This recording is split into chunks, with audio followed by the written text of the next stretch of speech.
Hi, everybody. Nick Blasier here. I've got Dan Rovira with me here to talk about his channel. If you're not familiar with it, I've got the graphics on the screen and everything. He runs a backgammon channel called Backgammon is Beautiful. It's the most popular channel in the UK. He was telling me right now for UK backgammon and over 1,000 subscribers. We'll take a look at the actual channel. But yeah, I was just excited. I've been excited about all the things going on in the community for a while, and like these different online things popping up, different teaching groups and stuff like that. And I mean, other than his really successful channel that my students tell me they like pretty regularly and things like that for breaking down topics simply, um, I don't know much about Dan. so so I thought it'd be really cool to like get him on and kind of chat with him and get to know him. So hi Dan, welcome. Hi Nick, thanks for the invite. Yeah, yeah, absolutely. How you doing today? Yeah, all good. Had a full day of teaching and hot off teaching. Yeah, ready to talk. Yeah, you were telling me that. You teach literature at the collegiate level, was that it? Yeah, literature and language, Okay, okay. 16 to 18. Yeah. Yeah. Oh, okay, okay. Very cool, very cool. I think I've seen you posting like books every now and then, and I've always been Yeah. like, I don't know, there's a lot of things that I get into as well, and I've always been curious. Like, I wonder if we overlap at all, you know? Yeah, Yeah. sounds like it. What's your I favorite put like fiction thing you've read lately? Oh my God, that's like the Yeah. most difficult question to ask a book lover. Sure, sure. Well, I then what's the posted last up one?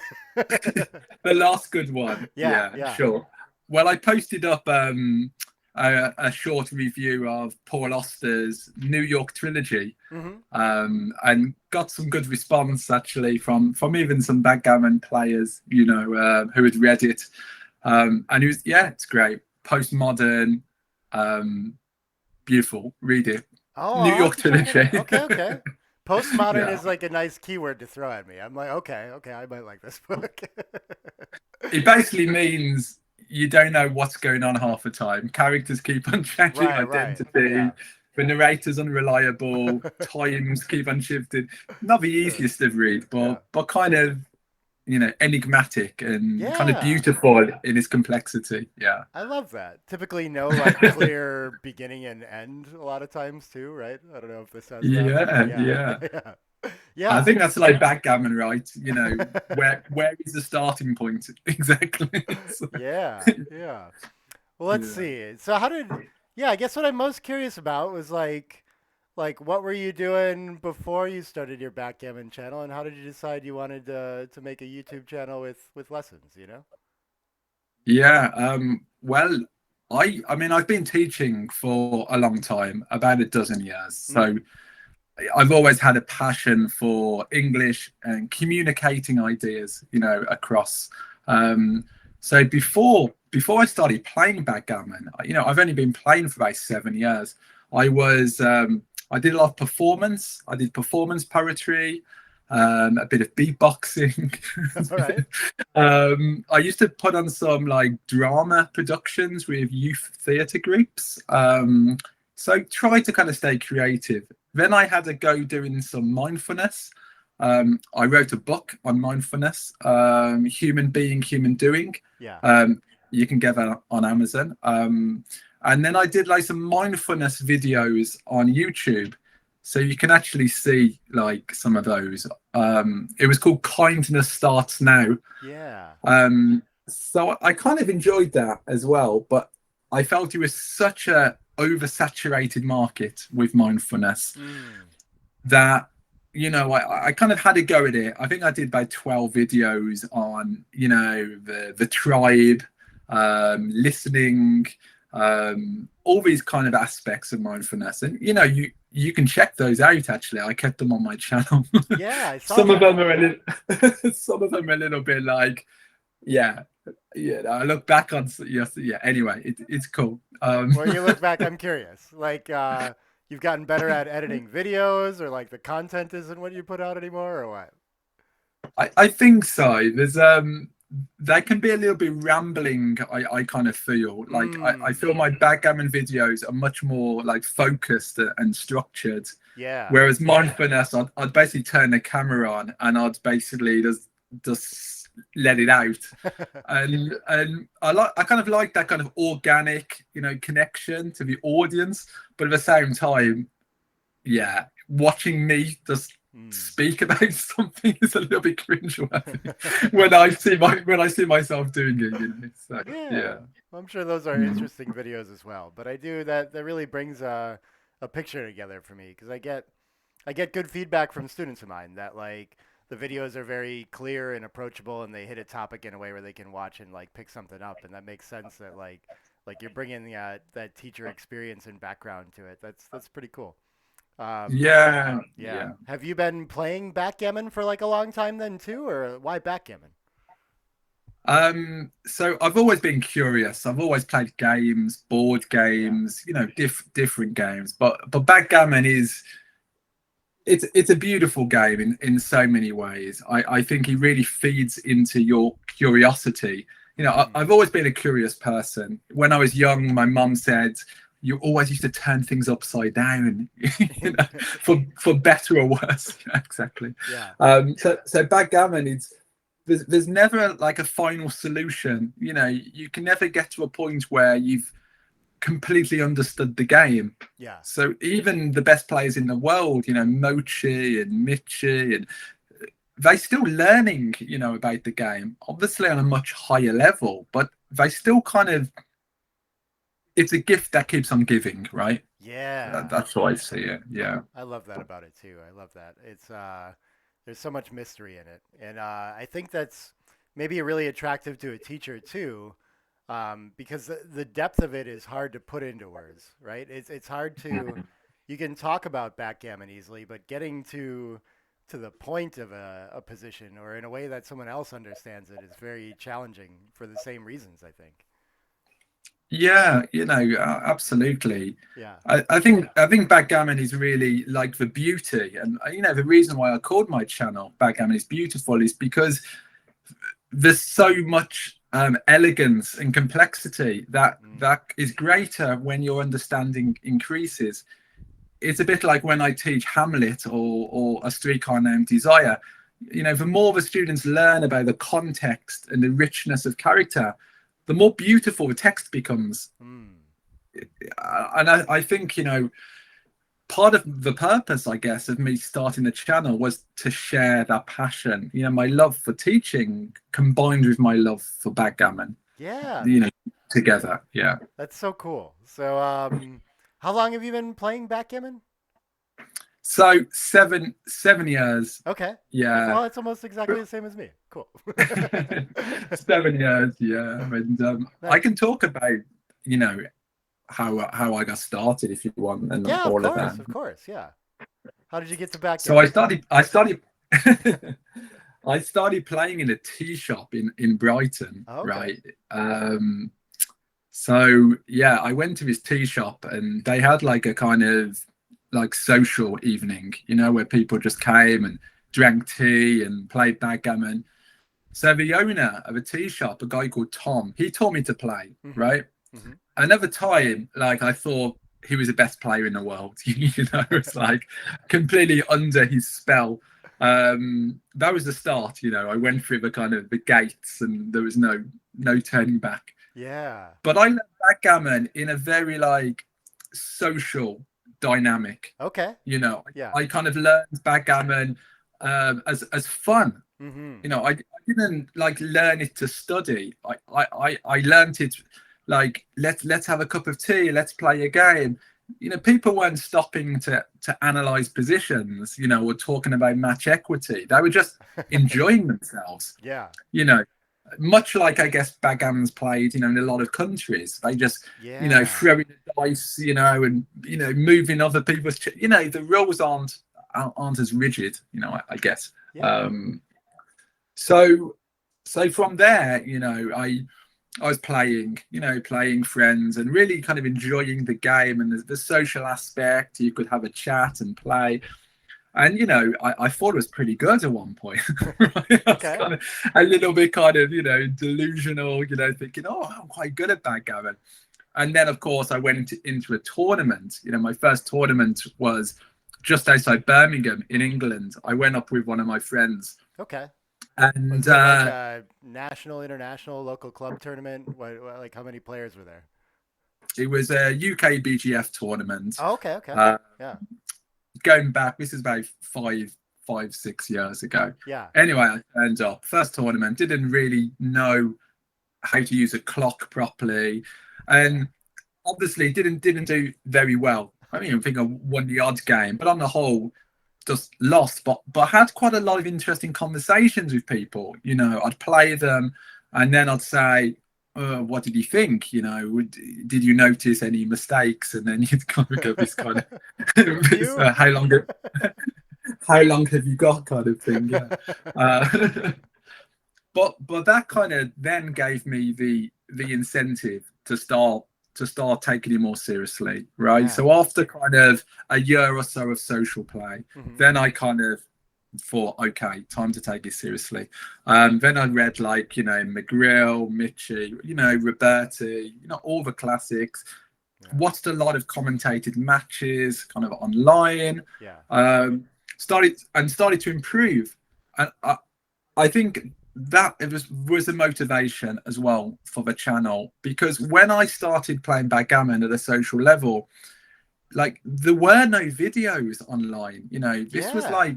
Yeah. like where did you go to learn backgammon? You either bought a book, you know, like as boot camp or something, Yeah. or you just kind of went to a website, but there was no kind of videos of people talking about stuff. Yeah.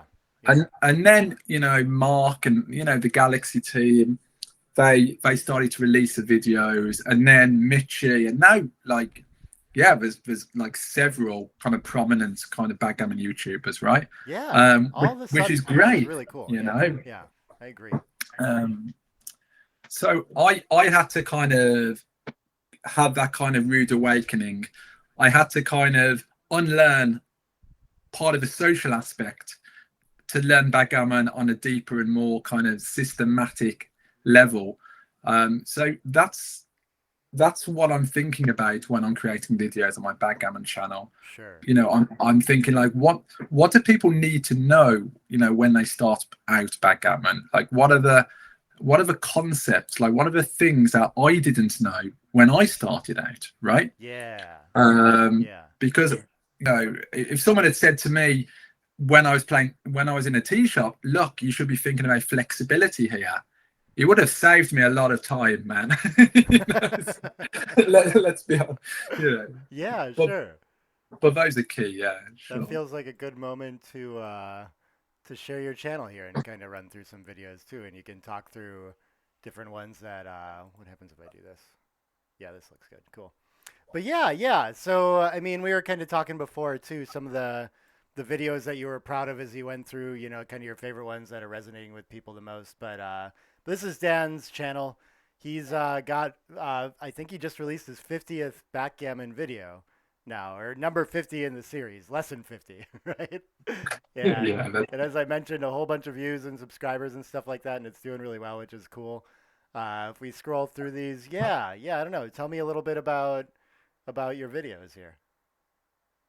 so like I really feel like, you know, backgammon, it's about understanding the concepts. You know, almost every position you can understand in terms of flexibility, purity, duplication, diversification, all these concepts, which, you know, are the chapters of like McGraw's, you know, classic book or boot camp, and they're so essential, you know, having this kind of toolbox of concepts Yeah, to really kind of to understanding what's going on over the board. yeah, um because otherwise it's a bit like having the jigsaw pieces but without the picture on the box. mm-hmm, yeah, yeah.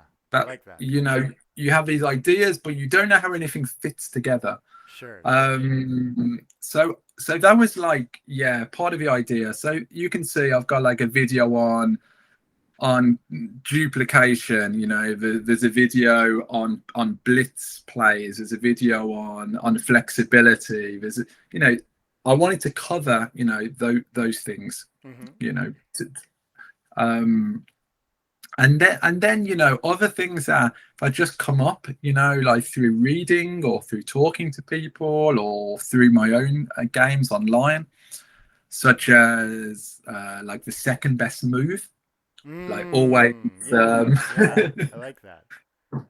always stopping to kind of think, have you made the best play? What are the candidate plays? It's a very common mistake that you're Yeah. playing too quickly, or you're just making the 5 points because it's a 5 point, right? Sure, sure. Yeah. And not considering. And then Yeah. I did something on there, like you see 25, a visual glossary. So Yeah. Yeah. I think sometimes we don't realize how much jargon is in backgammon. Mm-hmm. You go to a backgammon tournament and just like overhear a conversation between two backgammon players, take a step back and listen in. And it's full of all this kind of terminology and linguistics and all these kind of words we use in backgammon, which are not common parlance, they're not words. People aren't saying this kind of stuff, outside the backgammon world, Yeah. lovers leap and anchors and all this. So I put together a video on some of the kind of key terminology, just to help newer players kind of get, grasp that. Because I do Yeah. think as well on the backgammon forums, which are great, the Galaxy's forum sharing, people are using a lot of language with this kind of assumption that everyone knows, like what DMP is, or Right. what take point is, or what advanced anchor means. There's like so much language Yeah. that we just assume people know, Sure. when they start playing backgammon. Yeah. Sure. Guilty. What's your favorite backgammon term, Nick? Out of interest. My favorite backgammon term. The one I find myself thinking about the most lately is just money games. Like it's amazing how often that comes up when, like, I mean, in my commentary, I'll say, "Well, for money, I would do this, so at this score," or in the book, I'm kind of talking from that perspective, and it's like constantly confusing to people. Like, what playing money versus playing for free for fun? What do you mean? So yeah, that I get that plenty. A couple students that I've started with have mentioned they watch a lot of commentary and they're like, I get some of the words, I don't get the other ones. Maybe you can help me with that too as part of our lessons. So I think that's super, super useful. Um, it's interesting though too from a commentary perspective. Like I have to pick the level of granularity I want to dive in at. You know what I mean? Mm. And so I could spend like a whole match like explaining all the terms, or I can just like speak at a consistent level and like hope that people can go find those things somewhere and kind of catch up, so that it's like engaging for everyone in some way. I don't really know, but it's a Yeah. dilemma all the time. Yeah. Yeah. I think Mitchie is great at that. He's got this whole, Yeah. compendium of colourful expressions. Yes. Yeah. Tigers and falcons and butterflies, and I think we need more of that. When you think about chess, and Yeah. every like gambit has a name, doesn't it? And they've got all these like fantastic, Yeah. colourful terms, and backgammon we just say, oh, the 2 point, the deuce point. Yeah. It's like, Yeah. come on, man. We need some more kind of flamboyancy. Yeah. So, Sure, yeah. sure. It's just, yeah, I like it. I think the things that Michi comes up with like really stick too. It's a helpful way to learn the game. It is not my forte. So I thought about it with my book, and I was like, I got to come up with a name for these scores, and I just like don't feel comfortable doing that at all. It's like I need someone else to do this part. Um, but yeah, when you come up with something that like the double falcon, just like it sticks in people's heads and they think about it, and it's a new idea in a position that they're thinking about now because it's just got an elegant name like that, right? So I think that's really cool stuff. Yeah, yeah. It's basically about pattern recognition, Mm-hmm. really. And it's a bit like a mathematician like Art Benjamin might see a clock and then see the golden ratio, in the clock. Yeah, yeah. And we as backgammon players, we can see the board and see the falcon or see the tiger or and I love that. That's like what I was saying with the beauty kind of comes through with the experience and knowledge, right? Yeah. So I love that. mm. So you mentioned you got you kind of went from, starting just playing for fun in tea shops to studying and trying to learn the game, trying to understand something deeper about it. Yeah. Do you still find opportunities to just have fun playing? Has that gotten harder for you as you've studied? Yeah, sure. I mean, I like to play. I like to play in tournaments, and there's a very strong field in the UK. Yeah. I just went to the UK Open, and there's a lot of very strong players. Hmm. Yeah, so you go to these tournaments, and you're not expecting to win. So so you have to kind of have the fun and social aspect. Yeah. Otherwise, you're just gonna kind of be disappointed, right? You're gonna kind of go Yes. in, Yeah. yeah. Absolutely. Yeah, I But think. Chouette, yeah, and Yeah. so on. Yeah. Okay. Do you get out to Chouettes quite a bit too, or there's enough where you live? Yeah, a little bit. Okay. You Okay. know, not as much maybe as I'd like to, but sure, some. Yeah. Yeah. Yeah, I feel like that's a challenge for the backgammon community right now is finding that right middle ground between like it's fun to play backgammon and it's fun to study it and like understand this game deeper, and not yeah, I don't know. It's tough to hit that just right for everybody, I think you have to enjoy it. Yeah, like for Yeah. me, you know, like I put a lot of time into my backgammon channel, Mhm. Mhm. creating PowerPoints, getting on guests, and I don't make any money from it at all. I haven't made a penny from my backgammon channel. Yeah. So it is enjoyment. That's the reason I do it. It's enjoyment and the desire to teach, and help people who are new to the game, people who might not be able to afford, 50 or £100, for a lesson with somebody. Yeah. I want to create a resource online, and I feel like Mm. I have done. It is a resource of backgammon videos that someone new to the game, an improver, even an intermediate player could come to, take 10 minutes, watch a video, and pick something up, to improve. But that's it, isn't Yeah, it? that's So such a cool goal, and I think something the whole community craves, and I think you've hit it. I think it's like really good on the channel. The interviews are cool stuff too.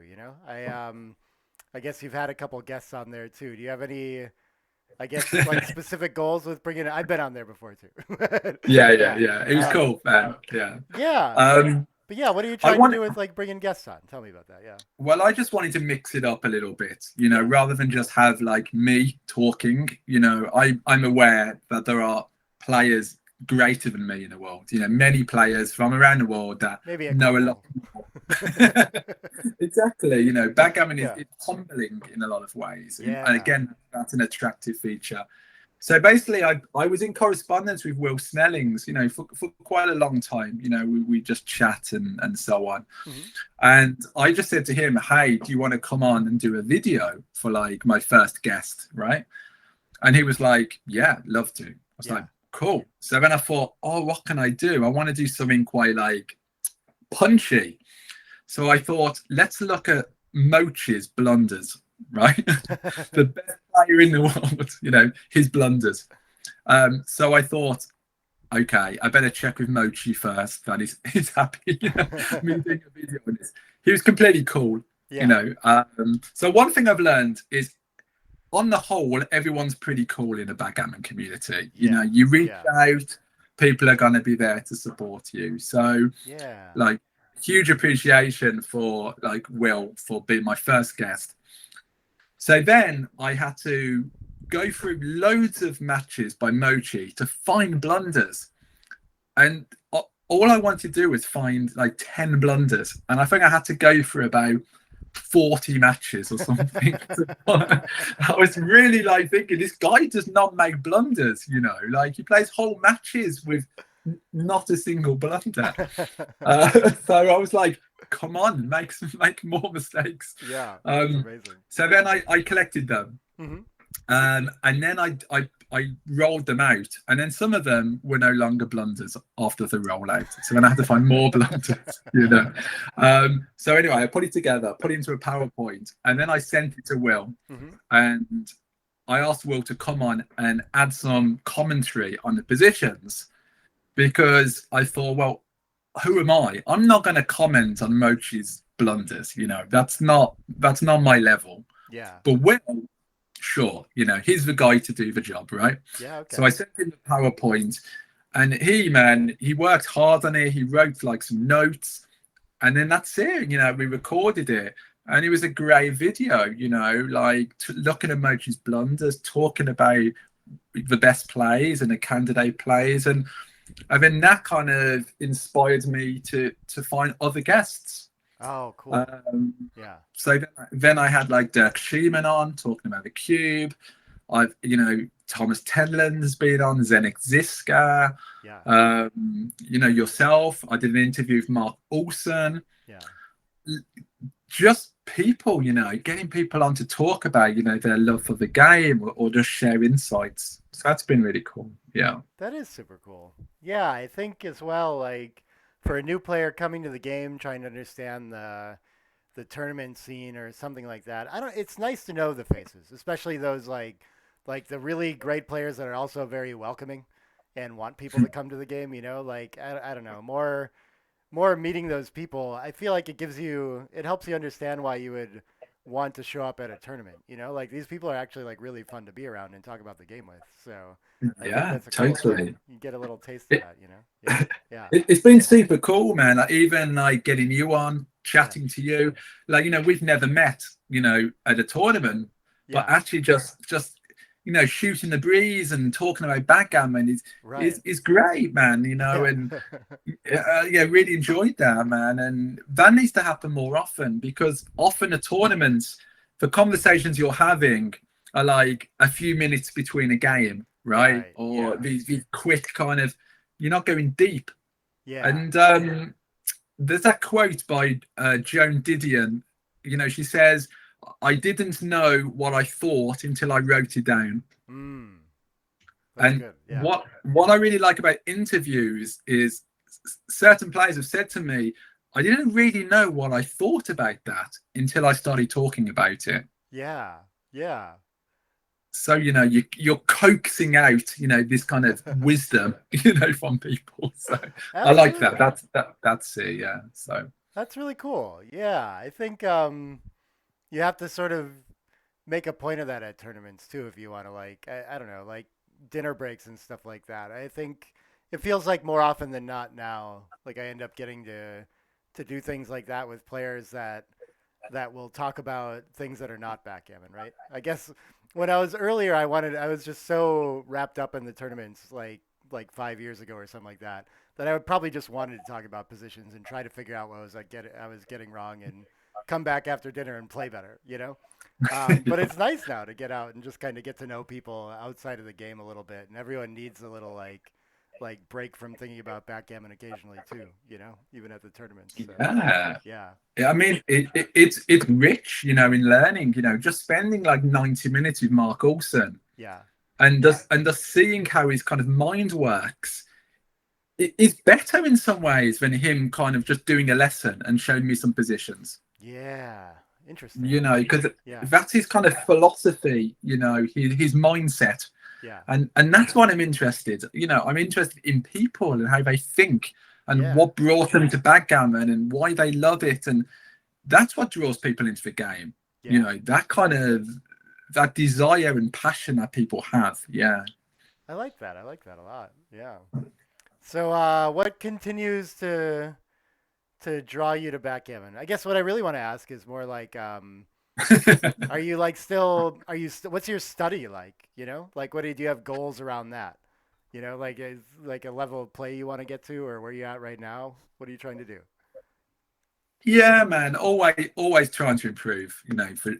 For sure. Yeah, Like, like I said, there's better players than me. There's better UK players than me. yeah, But what I bring that's different is, I'm a teacher. I'm a trained teacher, and I know how to present, package ideas. That's what's different. Yeah.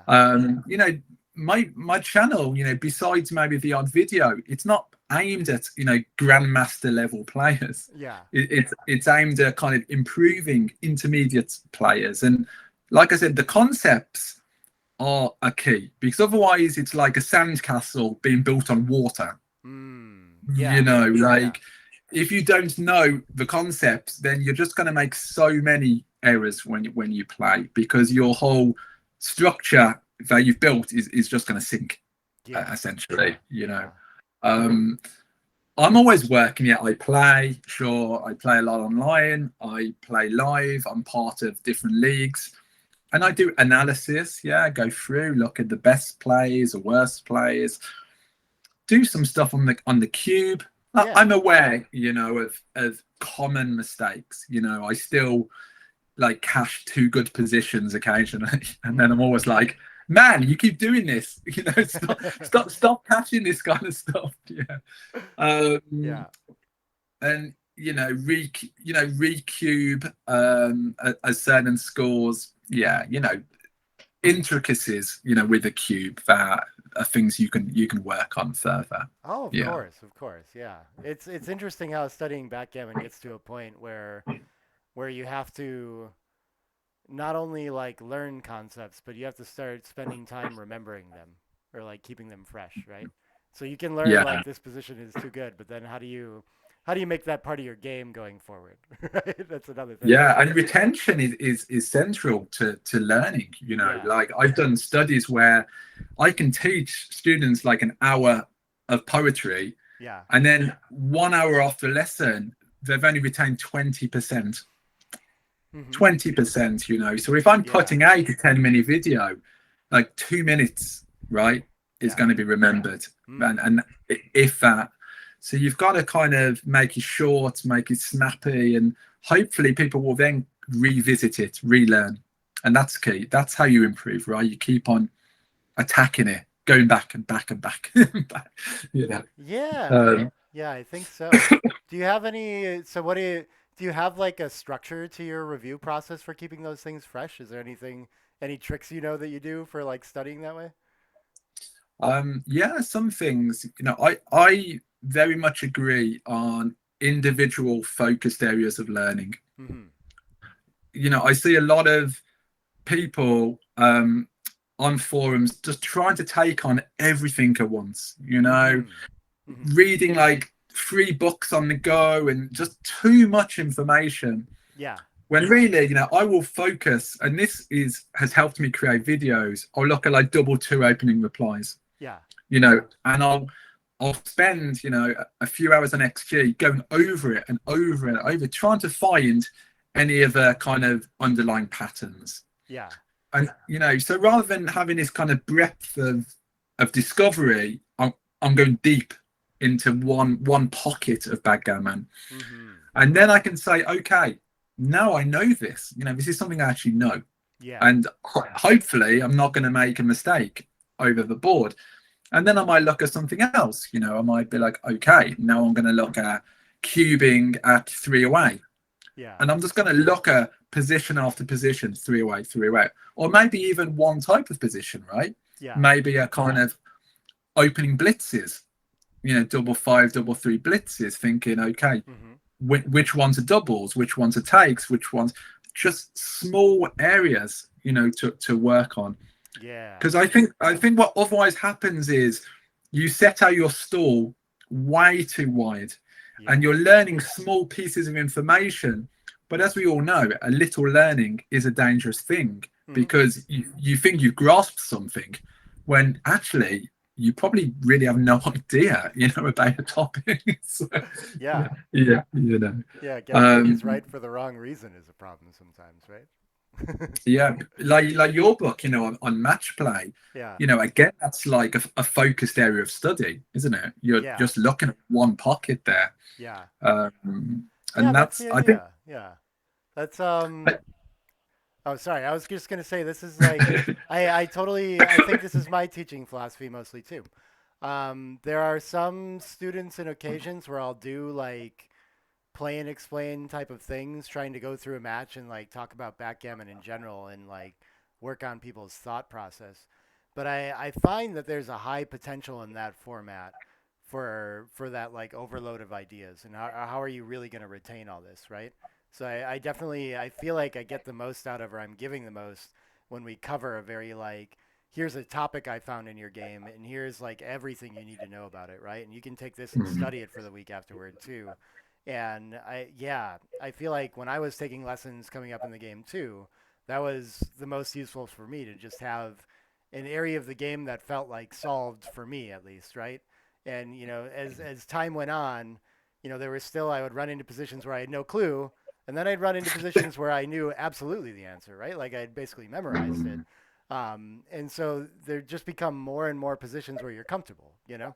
Mm. And yeah, I don't know. I feel like that's a big key to the game for sure. Is like nailing those Yeah, things down. Yeah. totally. Yeah. I put a video out a while back called the what and the why. Mm-hmm. And that's something else that I think is really fundamental to improving as a player.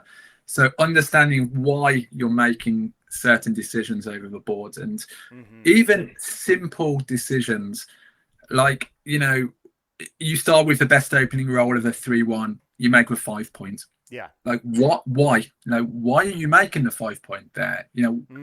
And like understanding like the value of certain points in your home board, or understanding that the 5 point you know does certain things, stops your opponent making his advanced anchor.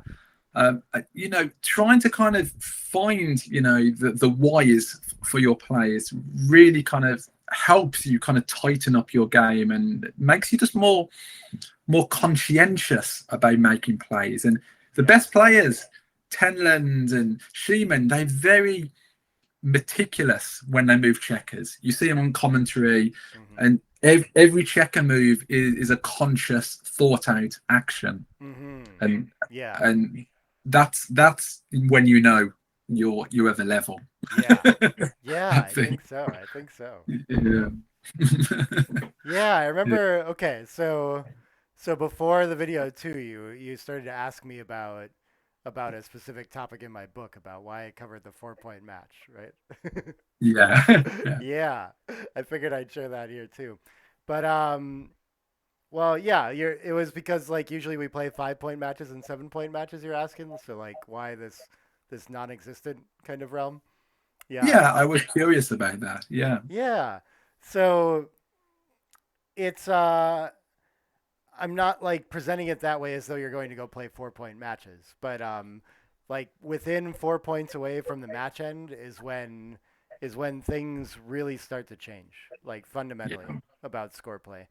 And so I chose to lay it out that way because I feel like that's initial cubes at least. That's where the most dramatic changes happen, you know. And so it feels like I started with the post Crawford stuff because it's relatively easy to address, and like a beginning player going to match play needs to know it, and you can pick that up pretty quick, right? And I wanted to kind of have a complete reference that way, you know. But after that, for most people that have like played match play and have some idea about how that stuff works, the meat of the confusion should be there, and I think people kind of extend that out to like, well, that must mean that 7 away, 5 away, or what do I do at 11 away, 8 away? It must be way different too. Not necessarily, right? The 4 point match is where it really happens, right? Is when people are within that 4 away. So yeah, 4 away, 3 away, 4 away, 2 away, and 3 away, 2 away. I felt like I could write a whole book on that, and I think I wrote about half of it on that. So yeah, that's why I chose to lay it out that way, just as a way to indicate that things are so different in that range, and that's a thing that you really have to study and have a feel for, and it kind of gets less important as you get out from there, I think, with the exception of recubes. But yeah, that's where all like the major stuff happens. Yeah, Yeah, interesting. yeah. I think that's super interesting. I mean, I was watching a match between Reese and Seb Wilkinson online, Mm-hmm. and then Reese had a tricky cube decision early on in the match, and I think he was 8 away, 9 away, Mm-hmm. Mm-hmm. and he was trailing, Yeah. and he thought about it for a couple of minutes and he made the right decision. It was a double pass. Yeah. I put it into XG afterwards, and at certain scores it's a double take, and at other scores it's a no double. Right. Yeah. You know, Yeah. because of, you know, take points and, you know, and everything else. But I thought, man, like someone needs to write a book about this, and Nick, you have done. You know, Yeah. yeah, Yeah. Yeah, I'm so yeah. excited to be able to share that. It's something that I felt like I could help and kind of teach people on for a while. And and I tried to lay it out in a way too where I there are adjustments that happen at 808, 908, and you might have to figure out how that's slightly different than like an even match score. And even match scores might occasionally work different than like unlimited play. But I tried to structure it in a way too where you can kind of pick and choose the most important stuff and kind of add that in. Um, Mm, actually, I liked how you described when you were sharing all these concepts and like fundamentals and that you need these building blocks to build on. Well, I think a thing that I see in teaching lessons a lot is that once people absorb all of those building blocks, they tend to have like a moment in their progression in the game where they have too many concepts. And they're like, I have no idea which one to reach for in this position. I've got this idea, but it also seems like this one applies, and then these three other ones, and I have five candidate plays, and like right. what the like what's most important, right? And at some point, you have to Yeah, be able to like do that too. So yeah. I took a stab in this book at like really laying that out too, and being like, here's the biggest effects, right? And like here's when it's just minor, and it should be.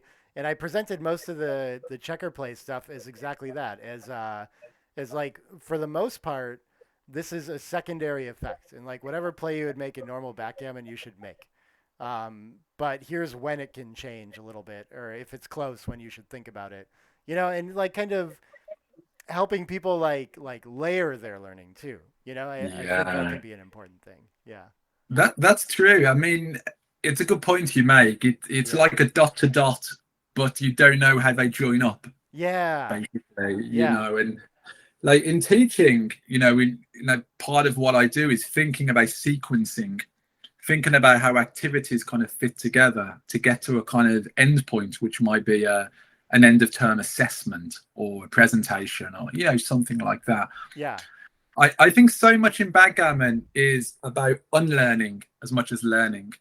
So to begin with, you learn all these concepts, Hmm. which are really like essential, like I mentioned, you know, duplication and everything else. But then what you can do is you can have confirmation bias and oversee things in positions. Yes. You can oversee duplication in every position. Yeah. So you kind of then have to kind of unlearn duplication and Yeah. think, here it's actually stuplication. I'm not doing it, you know, it's stupid here. Yeah. But you can only unlearn it once you learn it. It's a bit like, Mm. you know, creative writing. Yeah. You can only start, you know, messing around with kind of syntax and structure when you actually know the rules of syntax and structure. I got you. Yeah. I And like that. and and backgammon's like that, you know. I think, you know, you learn the rules and then you unlearn the rules, because otherwise you misapply, as you said, you misapply concepts, which can lead to big mistakes, you know. Yeah. Yeah. Yeah.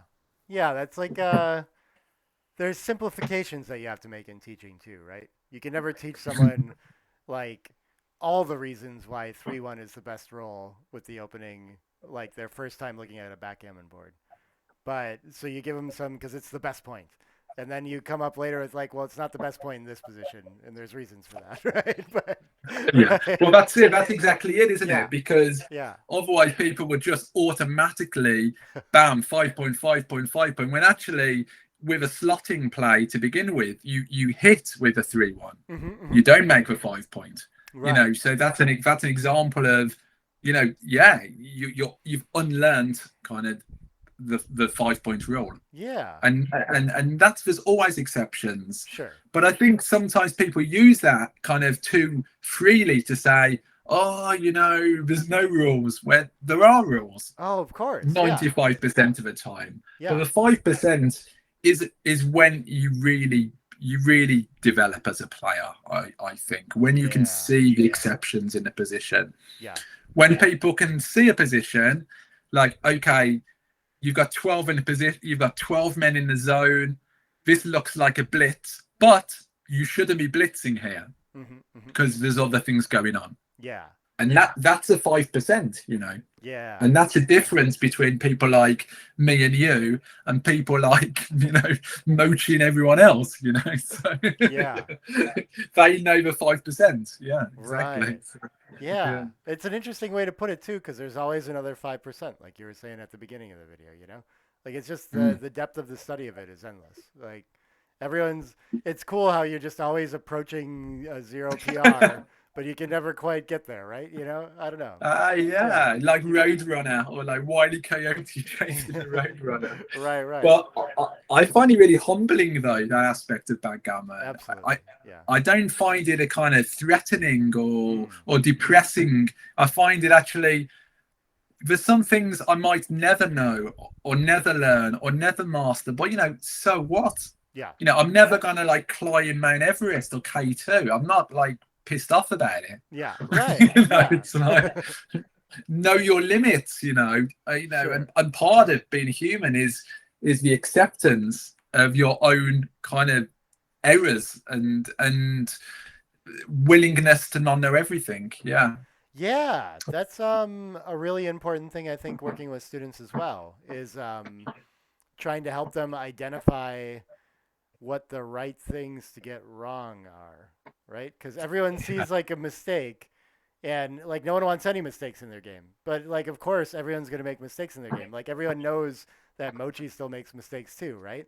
But it's still hard for people to internalize that and like understand when it's, I don't know, okay in some sense to like when this is outside of like their understanding of what they're trying to do and what mistakes like really make sense to clean up, you know? So Right. that's an interesting thing to try to identify as well. Yeah, yeah, That's right, but that's a skill in itself, yeah, like how to analyze. I put together some things on how to use XG on my channel, mm, how to use dice distribution, slightly more kind of advanced videos, yeah, things on how do I improve, creating a database, collating positions, yeah, because otherwise, how do you know what's big and how do you know what's small? yeah, Yeah, it's tough, right? We take these things for granted a lot, but it's yeah, not simple. Mm. yeah. That's really cool, man. It's fun to hear like how much like overlap in a good way, like the way we're kind of working on helping with the game. You know, I've done a lot of Mm. like Yeah, I guess the sort of like shared understanding of teaching is really inspiring to me. I don't know. It's cool to talk to other people that have these kinds of concepts about how to get points across, and like it helps clarify what I want to do as a teacher. So thank you. Yeah. totally, man. I'm Yeah. inspired by others too, like Yeah.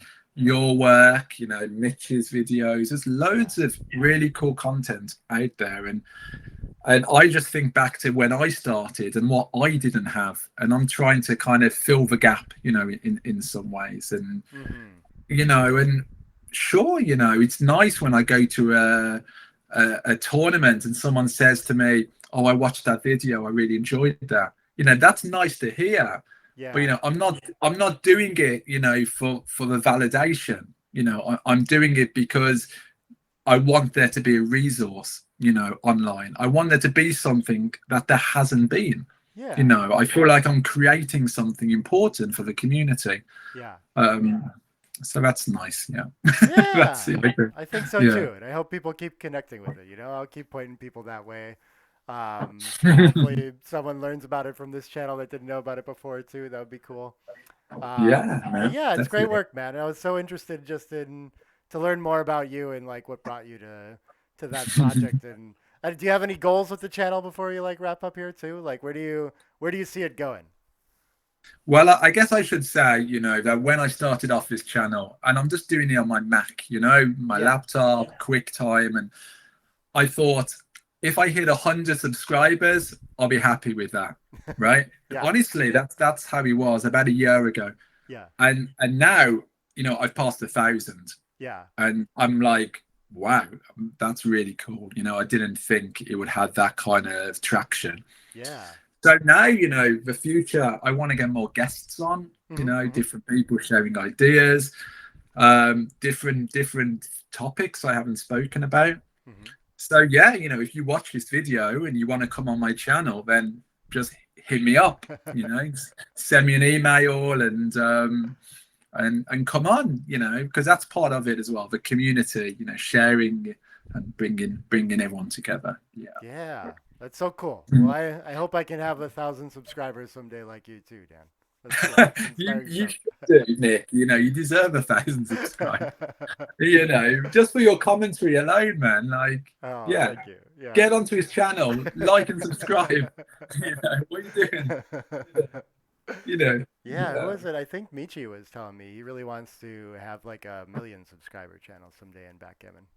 That's yeah, his long term goal, which I think is really cool too. I love hearing setting targets out there like that, and he's the kind of guy that can do that. Maybe. So, but yeah. yeah, keep chipping it away at it in all these different ways, and maybe it grows that way. Yeah, yeah, I hope and so. I'm still plugging away, still kind of putting the time in, and yeah, and still enjoying it. Just thinking of little things. I yeah, just thought of something earlier. I was at work and I thought, oh, I could do a little video about that, yeah, and yeah. things come up. That's Yeah, so cool. Yeah, I didn't yeah, actually think of that either. That 50 videos requires a lot of like moments of inspiration. Like I haven't had 50 ideas for videos for sure. Like, when I have one, I like to go make it. But mm, that's kind of yeah, the key for me. The book works that way too. But yeah, that's yeah. interesting. I don't know. Like, where do you feel like that like endless well of like I can make a video about this and this? Like, where does that come from for you? Just from playing backgammon, Yeah. I mean, you play 11-point matches. There's so many decisions, Yeah. Yeah. right? There's so many things. There's so many interesting things that come up, Yeah. and then yeah, it's just collating them, because what I try to do in my video is not just have one position, but have Mm-hmm. like several positions. Yeah. So we're going to look at, you know, whatever blitzing, and then these are a few, just so people can kind of grasp the concept. Yeah. Yeah. I'm not doing like position analysis. Like Zenix Ziska does that, and he's obviously very good at talking and breaking down a position. Absolutely. So I don't want to just do like what he's doing. I Yeah. want to do something slightly different. So mine is more like, this is a concept. These are the positions that attach to the concept. Yeah. Yeah. Um, and it's short, right? It's 10 minutes. Yeah. So it's all about, for me, digestible, insights into a concept that people can revisit over and over Yeah. again if I want to. Yeah. Well, that's If so I can cool, man. stand my Yeah. kind of accent. Do you get that? Do people just tell you on your YouTube channel, I can't stand your accent. Sorry. I'm out of here. No, I don't know. No, I don't I expect whatever. Switch off if you don't like the way I sound. What something else? Right, right. Now I get Yeah. nothing but positive feedback about you and your channel, man. I think it's really cool stuff. And yeah, I mean, you certainly like hit a niche that no one else is really doing. You're right. That is like missing and needed in the community. So excited to have you among us, And Yeah, thanks, Nick. Yeah, yeah, really yeah. cool. Thanks so much for joining me and talking for a while. Dan Rovira, go check out his channel if you haven't subscribed already. It's Backgammon is Beautiful on YouTube. Of course, I've got ads about my book too. That's available on Amazon if you're interested, and got my website up with information about lessons and other video work I've done too. So you can check that out. But yeah, that's it for me. Anything else you want to share before we wrap up, Dan? um, just enjoy it. Enjoy the game. Enjoy Yeah, every moment. Enjoy meeting people in the backgammon community. Expanding your friendship circle. All these things are beautiful things in life, aren't they? It's not just about strategy. It's about friendship, community, yeah, beauty. All these things make us better people. yeah. Yeah. I love that. I love that. Thank you. It's great words to end on. So cool. Thank you so Thanks, much, Nick. Dan. Yeah, yeah. And hopefully we'll talk soon. Bye, everybody. Yeah. See you later. Bye.